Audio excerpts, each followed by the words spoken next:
नमस्ते मित्रों, मेरा नाम है राकेश पुरड़िया। जैसा कि आप जानते हैं, मैं टीचर हूँ, 10 साल से ध्यान प्रक्रियाओं से जुड़ा हुआ हूँ। तो आज का हमारा विषय है प्रेम तत्व। प्रेम तत्व क्या होता है? प्रेम तत्व से क्या कुंडली की शक्ति जागृत हो सकती है? क्या ध्यान में हम आगे बढ़ सकते हैं? प्रेम तत्व हमारे किस तरह से काम में आता है? जो प्रेम तत्व है वो दुनिया जान रही है वही प्रेम तत्व है, या अध्यात्म में प्रेम तत्व की कुछ अलग ही परिभाषा? वो आज हम जानने की कोशिश करेंगे। ध्यान के अंदर चौथे चक्र प्रेम तत्व मतलब हृदय चक्र कहा जाता है। इंसान के शरीर के अंदर कुल 7 चक्र होते हैं। ये 7 चक्र के अंदर जो चौथा चक्र होता है, जिसको अनाहत चक्र कहते हैं, वही प्रेम तत्व का स्थान है। जब भी हम ध्यान करते हैं तो हमारे शरीर के अंदर अगर हम ध्यान से देखें तो हमारे शरीर में कुल 72,000 प्रकार की नाड़ियां हैं। राइट साइड पे 36,000 नसें हैं, जिनको नाड़ियां कहा है। लेफ्ट साइड पे भी 36,000 नसें हैं, जिसको चंद्र नाड़ी कहा जाता है। राइट साइड पे नसों को जो 36,000 है, उनको सूर्य नाड़ी कहा जाता है। जब ऊर्जाओं के प्रवाह ही नाड़ी में से जाते हैं और वापस जब आते हैं, हृदय में से जब ऊर्जाएं निकलती है, इन सभी नाड़ियों में जाती है। जब ऊर्जाएं वापस आकर टकराती है तो वहां पे ऊर्जाएं गोल गोल घूमती है। इस तरह शरीर के अंदर कुल प्रमुख 7 ऊर्जा केंद्र बनते हैं, जिसमें से चौथा चक्र होता है जो हृदय चक्र है, जिसको अनाहत चक्र कहते हैं, और वही प्रेम तत्व का स्थान है। अगर आप देखो ध्यान से देखोगे तो चौथा चक्र है वो बिल्कुल बीच में, 7वां चक्र बिल्कुल बीच में स्थित है। तो यहाँ पे क्या होता है, इंसान जब ध्यान कर करके अपना चौथे चक्र तक विकसित हो जाता है, अनाहत चक्र तक विकसित हो जाता है, उसको क्या होता है, उसको बड़ी ही अजीब सी स्थिति महसूस होती है, क्योंकि उसके अंदर से सतत प्रेम और करुणा बहती रहती है। लेकिन दुनिया ऐसी है नहीं। तो क्या होता है, क्लेश होता है लाइफ के अंदर। वो उसको सतत प्रेम की भावना से भरा हुआ है, लेकिन बाहर के लोग उतने प्रेम और करुणा से भरे हुए नहीं है। तो क्या उसके जीवन में कंफ्यूजन बना रहता है? क्या मुझे अपने प्रेम को दुनिया तक पहुंचाना चाहिए, या फिर दुनिया जैसी मुझे ऐसे रहना चाहिए? तो 2 प्रकार के विशिष्ट प्रकार के क्लेश होते हैं। परमात्मा से शुद्ध शक्तियां मिल गई और यहाँ से अपनी शक्तियों को उसने उठा के बिल्कुल बीच में स्थापित कर दिया है। तो जब ये चौथा चक्र शुरू होता है तो इंसान बिल्कुल बीच की अवस्था में होता है, जिसके अंदर वो चाहे तो आगे बढ़ भी सकता है और न चाहे तो वहीं पे रुक सकता है। तो अगर प्रेम तत्व से अगर इंसान आगे नहीं बढ़ता तो सतत दुख का सामना करता है। इंसान के अंदर आप देखोगे जितने भी महात्मा लोग हैं उनको दुखी होना पड़ा। क्यों? क्योंकि उनके अंदर सतत प्रेम की, करुणा की धारा बहती रहती है, लेकिन बाहर के लोग को समझ ही नहीं पाते। तो चौथा चक्र विकसित होता है तो इंसान के अंदर प्रेम तत्व की जागृति होती है।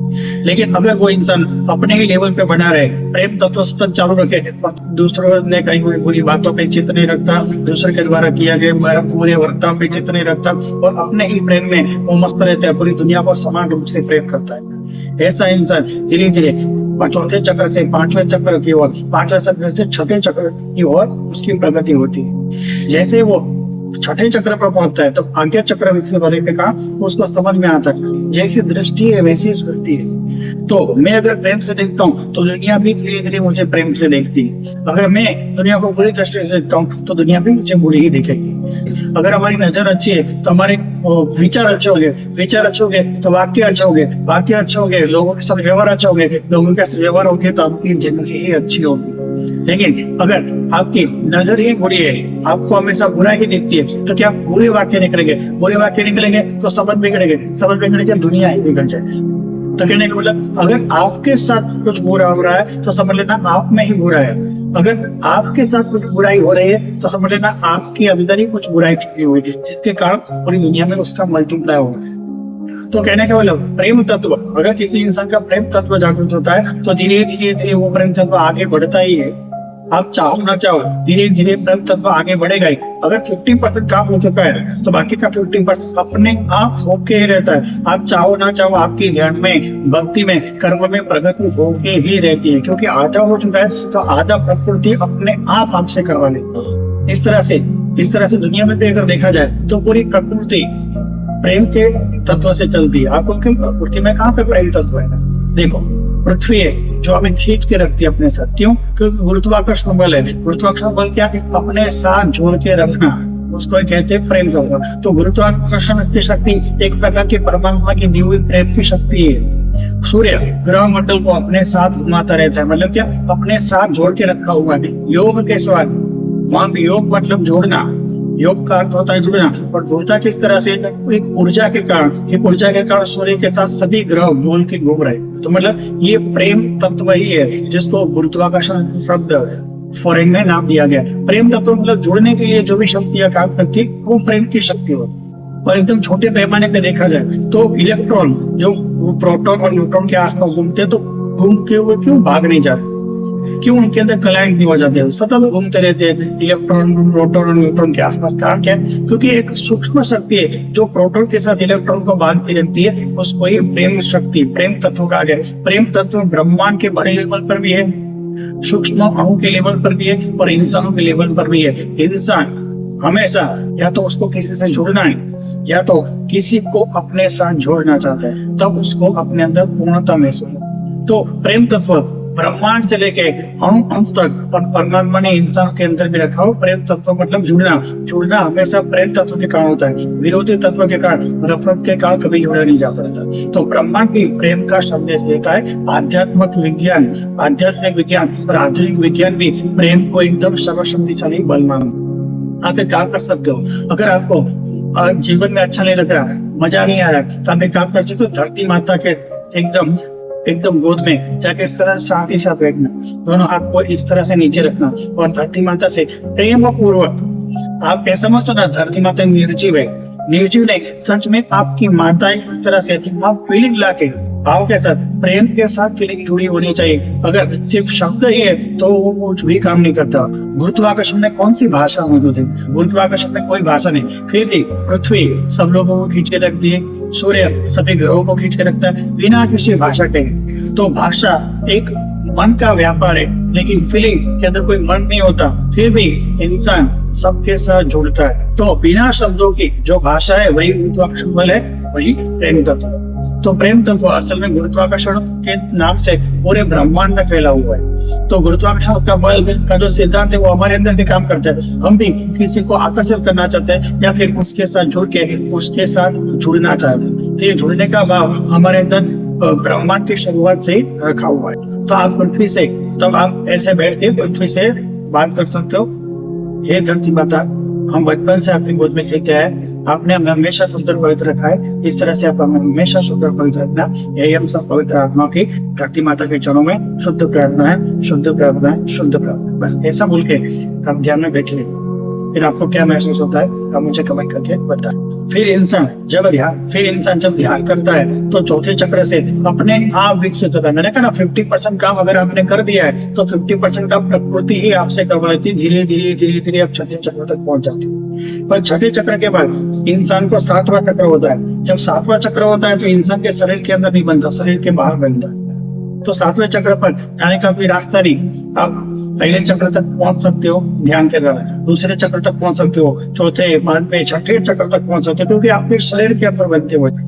लेकिन सातवां चक्र शरीर के अंदर नहीं बनता, शरीर के बाहर 12 उंगलियों ऊपर सातवां चक्र बनता है, जिसके साथ आप कुछ भी नहीं कर सकते। आपको छठे चक्र तक आके सिर्फ राह देखना होती है, राह देखना होती है, राह देखना होती है। जैसे साईं बाबा ने कहा ना, श्रद्धा और सबूरी, श्रद्धा रखनी है, परमात्मा से मैं जुड़ा हुआ, परमात्मा मेरे साथ जुड़ा हुआ है, लेकिन परमात्मा का अनुभव क्यों नहीं है? क्योंकि हमारे अंदर कुछ दोष है, वो धीरे धीरे दूर हो गए, और प्रकृति के साथ जुड़ के हमारे धीरे धीरे दोष दूर होते हैं। तो जैसे हम ध्यान करते हैं तो एक न एक दिन हमारे सारे दोष दूर होते हैं, और सतत आज्ञा चक्र पर रहने के कारण एक दिन परमात्मा अपनी शुद्ध ऊर्जा के साथ हमारे साथ जुड़ जाते हैं। तो हमें परमात्मा के जैसा शुद्ध होना होगा। जिस तरह से प्रवाही जैसी चीजें मिक्स होती है, जिस तरह से रेती में रेती जैसी चीजें मिक्स होती है, जिस तरह से हवा में हवा जैसी चीजें मतलब धुआं ये सब मिक्स होता है, इस तरह से परमात्मा से जुड़ने के लिए, परमात्मा में मिक्स होने के लिए परमात्मा जैसा ही आपका मन होना चाहिए। हमेशा कैसे कि परमात्मा सब लोगों को समान रूप से प्रेम करता है, परमात्मा सब लोगों को समान रूप से मदद करता है, परमात्मा सब लोगों को समान नजरिए से देखता है, परमात्मा सब लोगों के लिए समान मदद उपलब्ध करवाता है। ऐसा नहीं कि कोई एक धर्म का, कोई एक देश का, कोई जाति के लोगों को ज्यादा परमात्मा दे रहा है और कुछ जाति कुछ धर्म लोगों को परमात्मा कम दे रहा है, ऐसा तो है नहीं। तो परमात्मा जिस तरह समान दृष्टि से सब जीव जंतु को, मनुष्य को, सबको देखता है, इस तरह से अगर आपकी भी दृष्टि समदृष्टि आ जाती है तब आप परमात्मा से जुड़ने के लायक। तो तब तक आपको आज्ञा चक्र के सतत परमात्मा का चिंतन करके राह देखनी है, राह देखनी है, राह देखनी है। अब दूसरा, एक इंसान से अगर आप प्रेम करते हो, अगर सच्चा प्रेम करते हो, तो वो प्रेम एक इंसान तक सीमित नहीं रहेगा, बहुत लोगों तक पहुंचेगा। लेकिन एक इंसान से अगर प्रेम दूसरे इंसान तक, तीसरे इंसान तक, हजारों इंसान तक नहीं पहुंचता, तो समझ लेना आपका प्रेम कमजोर है, आपका प्रेम नकली। और अगर बहुत सारे, अगर एक इंसान से होगा तो सब लोगों से होगा ही, यही धर्म का प्रेम की व्याख्या है। और इंसान का प्रेम क्या है? एक इंसान से हुआ मतलब दूसरे इंसानों से नफरत, उसकी जैसा कोई है ही नहीं, ऐसा में दिखता है। तो वो आपका अधूरा प्रेम है, आपका वासना से जुड़ा हुआ प्रेम। तो वासना और प्रेम में क्या फर्क है? वासना धीरे धीरे प्राप्त करने के बाद धीरे धीरे धीरे धीरे कम हो जाती है, फिर उसके खिलाफ आपको नेगेटिविटी देखने लगती है, ये वासना है। और प्रेम क्या है? एक बार हुआ तो उसमें बढ़ता ही जाता है, बढ़ता ही जाता है, बढ़ता ही जाता है, कम होने का नाम ही नहीं लेता। तो प्रेम किसी इंसान को आप करोगे तो उसकी धीरे धीरे कमियां देखेंगे बाद में, फिर लेकिन परमात्मा के अंदर तो खूबियां ही खूबियां, जैसे परमात्मा से प्रेम करते हो और खूबियां और खूबियां और खूबियां, खूबियों पे खूबियां परमात्मा की देखने लगती है। तो प्रेम आपको परमात्मा से जोड़ने का माध्यम। तो प्रेम तत्व के द्वारा इंसान चौथे चक्र तक पहुंच जाता है। और सतत प्रेम के धारा अगर वो बहाय रखे, अगर एक इंसान से प्रेम हुआ तो अधूरा ही है, अगर एक इंसान से आपको सच्चा प्रेम हुआ तो वो प्रेम पूरी दुनिया तक पहुंचेगा ही। और अगर पूरी दुनिया तक नहीं पहुंच रहा है और सिर्फ एक इंसान पे टिका हुआ है तो वो प्रेम आपका अधूरा है, उसके अंदर कुछ ना कुछ गड़बड़ी है। ऐसा वेद शास्त्र सभी धर्म के ग्रंथ यही बताते हैं। पूरे मनुष्य जाति के साथ, पूरे जीव जंतुओं के साथ, समग्र प्रकृति के साथ जिसको प्रेम हो वही प्रेम सर्वश्रेष्ठ माना गया है। और एक से नहीं हो सकता, वो पूरी प्रकृति से होता है। और अगर एक से हुआ तो उसमें कुछ गड़बड़ी जरूर मौजूद है। तो प्रेम तत्व को एकदम सूक्ष्म अर्थ लोग लगाते, बस स्त्री पुरुष के बीच में हो सकता है। प्रेम तत्व पूरी प्रकृति को आवृत कर लेता है, पूरी प्रकृति से जुड़ जाने का नाम ही सर्वश्रेष्ठ सच्चा प्रेम कहा गया है। किसी एक इंसान, किसी एक व्यक्ति, किसी एक व्यक्ति तक सीमित नहीं रहता। अगर वो होता है तो शुरुआत में भले एक से हो, लेकिन फिर पूरे ब्रह्मांड तक फैल जाने का नाम ही सच्चा प्रेम है। यही वेदों, शास्त्र और दुनिया के सभी धर्म ग्रंथों में उच्च प्रकार के प्रेम की वर्णन का व्याख्या आता है। क्योंकि परमात्मा जैसा प्रेम करते हैं, ऐसा प्रेम अगर आप कर पाते हो तो ही आप परमात्मा से जुड़ पाते हो। बस यही एक रहस्य है जो पूरे ब्रह्मांड में जानने लायक है। इसलिए कबीर ने ऐसा बताया, पोथी पढ़ पढ़ जग मुआ, पंडित भयान कोई, ढाई आंख प्रेम के, पढ़ी सो पंडित होए। तो कितना भी वेद शास्त्र, भगवद गीता, पुराण पढ़ लो, कोई प्रेम तत्व को जान नहीं पाता। लेकिन अगर कोई प्रेम तत्व को जान पाता है तो वो सीधा परमात्मा से ही जुड़ जाता है, उसका पुनर्जन्म नहीं हो सकता। पुनर्जन्म मतलब विद्यते, भगवद गीता के अंदर बताया गया।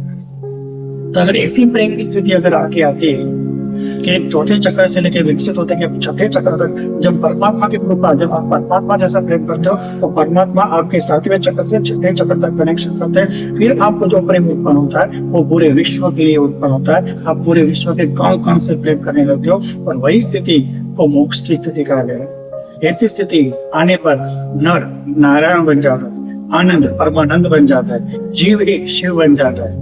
और इसी तरह से अहम ब्रह्मास्मि का ख्याल उत्पन्न होता है। इस तरह जीव ही शिव बन जाता है। तो इस तरह से ये ध्यान का सर्वश्रेष्ठ रहस्य, सर्वश्रेष्ठ गुप्त रहस्य जो मैंने आपको बताया। अगर आपको ऐसी गहन विषयों पे वीडियो चाहिए तो चैनल सब्सक्राइब कर सकते हैं। इसने के लिए थैंक यू। जय गुरुदेव, जय गुरुदेव, जय गुरुदेव।